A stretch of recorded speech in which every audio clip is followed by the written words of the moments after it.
temperatures outside are warming up, and you might be starting to think about spring cleaning, but finding the motivation to get started can sometimes be a little bit challenging. Yes, and our next guest says that many people struggle with psychological obstacles when it comes to spring cleaning, and she's here to tell us why and how to work through them. So please welcome back to the show, clinical psychologist Anna Maria Tosco. Hey. Thanks for having me.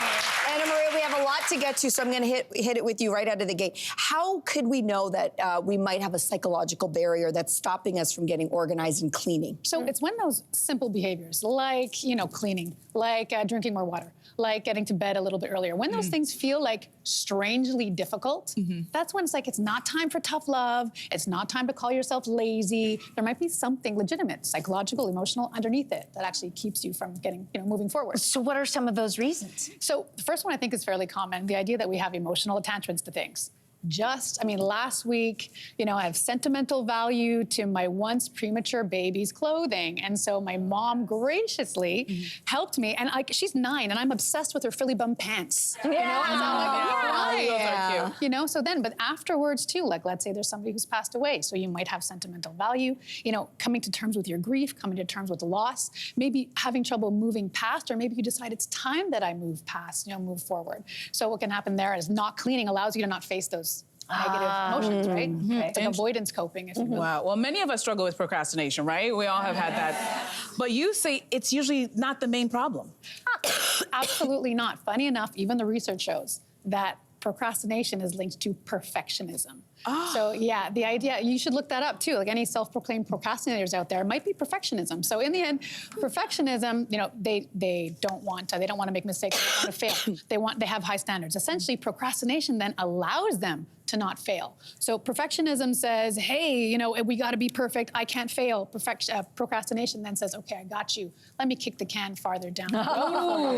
It's right. Okay. All right, so how do we deal with that then? So we know we're not going to get over perfectionism overnight. That's clear. So there's therapy involved, of course. So, it's okay. It's okay to be not perfect. I can't make mistakes. It's okay to not make mistakes. It doesn't make me less than. It doesn't make me worthless. Where did it come from? All that stuff in therapy. But then in the meantime, there are actionable items like, hey, you want to be perfect for now? Fine. Clean one drawer. Clean the corner of the garage. Gotcha. Or give yourself 50 minutes, put a timer on it, ding, ding, and then it's done, right? So it'll appease that perfectionism as you're working through. You say that anger might actually also be an emotion holding us back. How's that? So anger essentially is a hidden emotion. A lot of us, especially women, we're taught that anger is just not allowed. It's unsightly. It's inconvenient. So in the home, men or women, if you are doing all the chores, you're always initiating these cleaning projects. What ends up happening is you might be mad, right? So a mini strike. Yes, yeah, exactly. And that mini strike is actually what? Being passive aggressive. I'm done. I'm not cleaning. Yeah. But you're not done. You're mad. Yeah. So the idea is that, hey, I need to be in touch with that anger. I need to check in, and then afterwards, hopefully, bring it to the conflict resolution stage with the people out, the people on the outside. Love the anger first. You know what I mean? As weird as that sounds, but that's what you need to do. Allow for it, right? Yeah. Some people keep clutter around because of anxiety and worry. Can you talk to us about that? Yeah. So people who are feel scared or unprepared, they feel worried that they're going to miss out on something, or again, not be prepared for something, and it might come from somewhere legitimate. Like maybe they've had trauma. Maybe they've come from a place of unrest or war. Like I know my family, was brought up in a post-World War II Italy. So they had scarcity. They were worried. They felt unsafe. And even today, their basements are filled with food. I mean, pasta sauce. Yes. But I'm a little worried there's rice in the basement. Don't worry, that rice is safe. That rice is safe. It hasn't been cooked. And my mother's in the audience right now, and I have questions for her after the show. Okay. There she is. Can you believe it? Mom's like, please leave me out of it. Nonna says, I got secrets.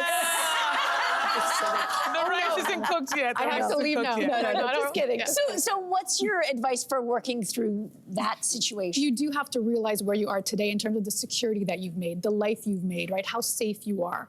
What makes me safe? What are my resources? Who can I call? So it is about being a bit more balanced and reasonable in that regard. And then when you do decide to move past things, please do it slowly with support along the way. Okay. All right, so you say another reason we might be holding on to things is a fear of success.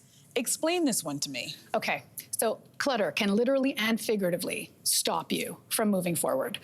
Can't take on that new project, my desk is messy. Can't, I can't take on more clients, my filing cabinet is disorganized. So the idea there is like, literally the stuff in your physical space can stop you. It's like a shield from moving forward, if you will, All right, so how do you move forward? How do you get past that fear of success? Understanding that fear of success is not fear of success. And instead, it's fear of change, fear of new responsibilities, maybe fear of leaving people behind. So if you find yourself making excuses, like not moving forward, it might be because you're scared of those things, not necessarily fear of success. This last one's really interesting. You say a fear of worthiness plays into this. What does that mean?